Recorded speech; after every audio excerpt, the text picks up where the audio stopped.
Welcome to the Afraid of Me CUBOT Tablet 10, and I'll show you how to change icon shape with X Icon Changer app on this device. So to do that, we should first open the Play Store application, and here in the app search we should enter X Icon Changer.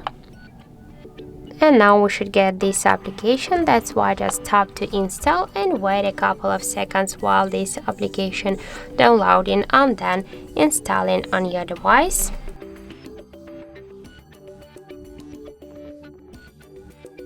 After that, we just should click to open the app.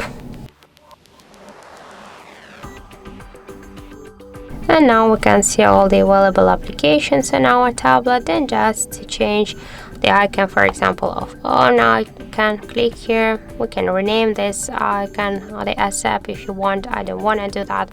We can see here in the library with different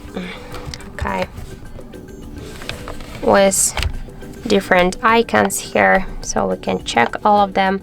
We can also use our device gallery or use the camera app right now to take a picture.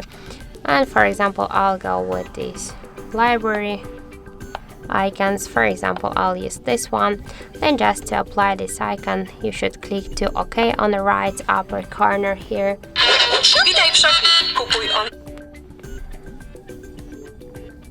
Now just let's keep the ads. And now just click add automatically. We can go to the desktop or to change the next icon by the same way. Just select the application, just use the new icon and tap to OK. And let's go to our home screen, and we can see now here the new look of phone icon. So that's it. Thank you for watching, and if you find this video helpful, don't forget to leave a like, comment and to subscribe our channel.